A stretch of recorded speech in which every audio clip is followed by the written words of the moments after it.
Hello friends, মিঠুর পাকশালায় আপনাদের সবাইকে স্বাগত। আজ আমি 1 কাপ চিড়া ও একটা আলু দিয়ে ভীষণই টেস্টি একটা রেসিপি আপনাদের সাথে শেয়ার করছি। এই জন্য প্রথমেই এখানে একটা মিক্সিং জার নিয়ে নিয়েছি, তাতে মেজারিং কাপ মেপে 1 কাপ পরিমাণে এখানে চিড়া নিয়েছি। এরপরে চিড়ের সাথে নিয়ে নিচ্ছি হাফ কাপ পরিমাণে সুজি। সুজি ও চিড়েটাকে মিক্সিং জারের মধ্যে নিয়ে খুব ভালো করে একটু গুঁড়ো করে নেব। তো মিক্সিং জারটা এইভাবে ঢাকা দিয়ে দিচ্ছি, তারপর এটাকে খুব ভালো করে গুঁড়ো করে নেব। তো এটাকে গুঁড়ো করে নিয়েছি। এরপর একটা পাত্রে এই চিড়া ও সুজির গুঁড়োটাকে নিয়ে নিয়েছি। তো দেখুন এটা খুব ভালো মতো করে গুঁড়ো করে নিয়েছি। এরপর এখানে আমি একটা বড় সাইজের আলুকে ছোট টুকরো করে কেটে রেখেছিলাম, সেই আলুটাকেও একটা মিক্সিং জারের মধ্যে নিয়ে নিচ্ছি। এর সাথে দিয়ে দিচ্ছি 1 টুকরো আদা এবং 2টো কাঁচা লঙ্কা। এরপর আদা ও কাঁচা লঙ্কাটা দিয়ে এটাকে ঢাকা দিয়ে খুব ভালো করে পেস্ট করে নেব। এটার সাথে আর জল দিয়ে পেস্ট করার দরকার নেই, যেহেতু আলুর মধ্যে প্রচুর পরিমাণে জল থাকে। তো দেখুন এটাকে খুব ভালো করে পেস্ট করে নিয়েছি। এরপরে আলুর পেস্টটা এই সুজি ও চিড়ের গুঁড়োর সঙ্গে দিয়ে দিচ্ছি এবং মিক্সিং জারটা ধুয়েও এখানে কিছুটা জল আবার দিয়ে দেব। তো দেখুন প্রায় 2 চামচ মতো একটু জল ধুয়ে দিয়ে দিয়েছি। আর বেশি জল এখানে দেব না, যেহেতু এটাকে একটা ডো মতো রেডি করব। তো দেখুন এরপর এটাকে দিয়ে খুব ভালো করে একটু মেখে নিচ্ছি। এইভাবে প্রথমে একটু চামচে করে মিশিয়ে নিচ্ছি। সুজি ও চিড়ে দুটোই খুব বেশি পরিমাণে জল টেনে নেয়, তো সেজন্য এটাকে প্রথমে আগে এইভাবে মেখে নিচ্ছি। তো বন্ধুরা, আজকের এই রেসিপিটা যদি ভালো লেগে থাকে তাহলে অবশ্যই চ্যানেলটি সাবস্ক্রাইব করে আমার পাশে থাকবেন এবং পাশে থাকা বেল আইকনটি অবশ্যই প্রেস করে রাখবেন। তাহলে আমি যে কোনো নোটিফিকেশনই ছাড়ি না কেন তা সবার আগে আপনার কাছে পৌঁছে যাবে। তো দেখুন এরপর এখানে স্বাদ মতো লবণ দিয়েছি, ওই সাথে হাফ চা চামচ পরিমাণে গোটা জিরে দিয়েছি। ওই সাথে দিয়ে দিচ্ছি একটু কালারের জন্য প্রায় 1/4 টিস্পুন পরিমাণে হলুদের গুঁড়ো। ওই সাথে এখানে দিয়ে দিয়েছি 1 চা চামচ পরিমাণে কসুরি মেথি। কসুরি মেথি দিলে এর ফ্লেভারটা খুবই ভালো হবে। এখানে কসুরি মেথির পরিবর্তে আপনারা কুচনো ধনেপাতা বা কারি পাতার ব্যবহারও করতে পারেন। তো এরপর চামচটাকে নিয়ে নিলাম, এরপর হাতে করে এটাকে মেখে নিচ্ছি। তো চিড়ে ও সুজিটা দেখুন জল টেনে এখনই অনেকটা ঘন হয়ে গেছে। তো এরপর এটাকে হাতে করে খুব ভালো করে মিশিয়ে নিচ্ছি। চামচে করে অত ভালো করে এটা মেশানো যাবে না, সেই জন্য আমি হাতে করে এটাকে একটু মেখে নিচ্ছি। তো এইভাবে খুব ভালো করে এটাকে যখন মেশানো হয়ে যাবে, এটাকে ঢাকা দিয়ে প্রায় 10 মিনিটের জন্য একটু রেস্টে রেখে দেব। তো বন্ধুরা, আজকের রেসিপি যদি ভালো লেগে থাকে তাহলে অবশ্যই বন্ধুদের সাথে একটু শেয়ারও করে দেবেন এবং রেসিপি পছন্দ হলে একটা লাইক করতে ভুলবেন না। তো দেখুন এরপর এটাকে ক্রমাগত নাড়াচাড়া করতে করতে এইভাবে একটা ডো মতো রেডি করে নিয়েছি। তো দেখুন এইভাবে এটাকে রেডি করে নিলাম, তারপর ঢাকা দিয়ে 10 মিনিটের জন্য একটু রেস্টে রেখে দেব।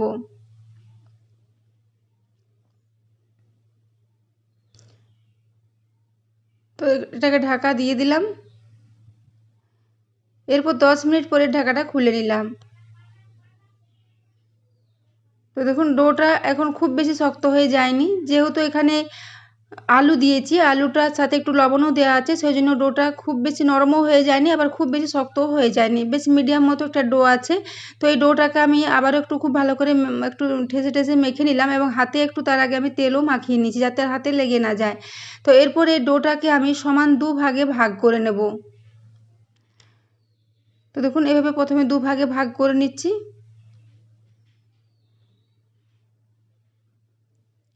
এভাবে দুটো করে গোল গোল করে পাকিয়ে নিচ্ছি।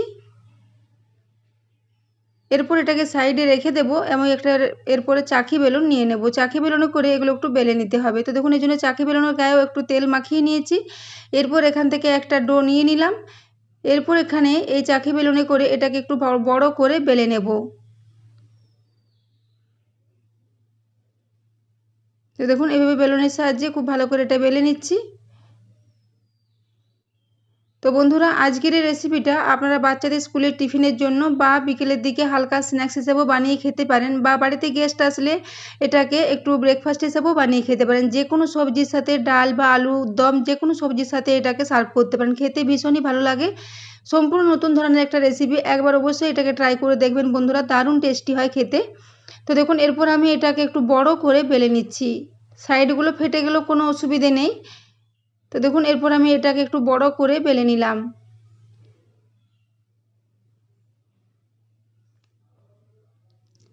তো তো এভাবে এটাকে বড় করে বেলে নেওয়ার পর আমি একটা গ্লাস নিয়ে এটাকে কেটে নেব। তো দেখুন এটা খুব বেশি পাতলা আবার খুব বেশি মোটাও হয়নি, বেশ মিডিয়াম মতো একটা বেলে নিয়েছি। এরপর একটা গ্লাস নিয়ে নিয়েছি, গ্লাসে করে এইভাবে একটু গোল গোল করে কেটে নেব, তাহলে প্রত্যেকটাই সমান সমানভাবে রেডি হয়ে যাবে।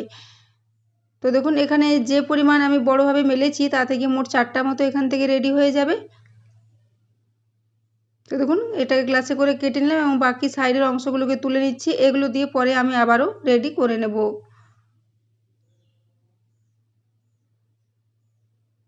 তো বন্ধুরা আজকের রেসিপিটা বানিয়ে নেওয়া ভীষণই সহজ, খুব বেশি উপকরণও লাগে না, খুবই কম উপকরণ দিয়ে খুবই সহজে এটা রেডি হয়ে যায়। তো দেখুন এরপর এখানে এই পুরিগুলো একটা প্লেটের মধ্যে তুলে নিচ্ছি। এইভাবে একবার চিড়ে সুজি ও আলু দিয়ে এই পুরির রেসিপিটা বন্ধুরা আপনারা বাড়িতে অবশ্যই ট্রাই করবেন এবং কেমন লেগেছে কমেন্ট করে জানাতে ভুলবেন না। তো দেখুন এরপর আমার 4টা রেডি হয়ে গেছে, এরপর একটা প্লেটে এগুলোকে তুলে নিচ্ছি। এইভাবে আমি বাকি সবগুলোকে রেডি করে নেব। তো এখানে আমার 8টা মতো আগে রেডি করে নিয়েছি, বাকি আবারও কিছু আছে সেগুলো পরে রেডি করে নেব। এদিকে গ্যাসে আমি একটা ফ্রাই প্যান বসিয়ে দিয়েছি, তাতে এখানে হাফ কাপ মতো রিফাইন্ড অয়েল দিয়ে দিয়েছি। তেলটাকে খুব ভালো করে গরম করে নিয়েছি, গ্যাসের ফ্লেমটা এখন মিডিয়ামে আছে। এরপর এখানে 4টা করে দিয়ে দিচ্ছি। ফ্রাই প্যানটা যেহেতু বড় আছে এবং পুরিগুলো খুবই ছোট ছোট সাইজের, সেই জন্য 4টা করে খুব সহজেই ভাজা হয়ে যাবে। তো দেখুন এরপর এগুলোকে দিয়ে দিয়েছি, এরপর এগুলোকে একটু নাড়াচাড়া করে ভেজে নেব। তো যেহেতু এখানে গোটা জিরে দেওয়া আছে, মশলা দেওয়া আছে, সেজন্য সবগুলো হয়তো সমানভাবে ফুলবে না, কোনোখানে ফুটো হয়ে গেলে সেগুলো ফুলতে চায় না। তো কোনোটা বেশ ভালো মতোই ফুলবে, কিন্তু খেতে স্বাদ এর দুর্দান্ত হয়েছিল। আলু দেওয়ার জন্য এর টেস্টটা অসাধারণ লাগে। এইভাবে আলু দিয়ে এই রেসিপিটা বন্ধুরা আপনারা বাড়িতে অবশ্যই একবার ট্রাই করবেন।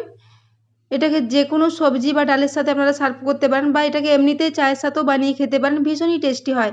তো দেখুন এরপর আমি এগুলোকে উল্টে দিচ্ছি। দেখুন কিছু কিছু ফুলছে আবার কিছু কিছু জায়গা নাও ফুলছে, কিন্তু এইভাবে এই রেসিপিটা খেতে দুর্দান্ত হয়। তো একবার আপনারা বাড়িতে অবশ্যই ট্রাই করবেন। তো দেখুন এরপর এগুলোকে উল্টে পাল্টে একটু ভেজে নিচ্ছি, গ্যাসের ফ্লেমটা মিডিয়ামে রেখেছি। তো দেখুন এক দুটো বেশ ভালো মতোই ফুলবে এবং এক দুটো বেশ হালকা হালকা ফুলবে। তো দেখুন এবার নাড়াচাড়া করতে করতে দুটো এখানে ফুলে গেছে আর দুটো কিন্তু ফুলেনি। এইভাবে আমি এগুলোকে তুলে নিচ্ছি। ভীষণই মুচমুচে হয়, ভীষণই ভালো লাগে খেতে, গরম গরম সার্ভ করলে এর টেস্টটা অসাধারণ লাগে। তো দেখুন এরপর আমি এগুলোকে তুলে নিলাম। তো দেখুন দুটো ফুলেছে, দুটো কিন্তু খুব ভালো ফুলেনি। এরপর আমি আবারও 3টে 4টা করে দিয়ে দিয়ে এগুলোকে এইভাবে ফ্রাই করে নেব। তো দেখুন এবারও কয়েকটা ফুলেছে, আবার 2-1টা ফুলেনি। এইভাবে আমি সবগুলোকেই ফ্রাই করে নেব। তো বন্ধুরা আজকের রেসিপিটা আপনাদের কেমন লেগেছে কমেন্ট করে জানাতে ভুলবেন না। তো দেখুন এরপর এগুলোকে উল্টে পাল্টে আমি সব ভেজে নেব।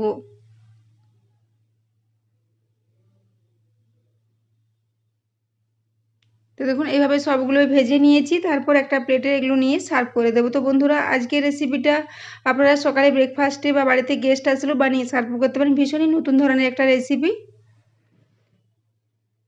তো দেখুন এভাবে আমি 4টা করে দিয়ে সবগুলোই ফ্রাই করে নেব।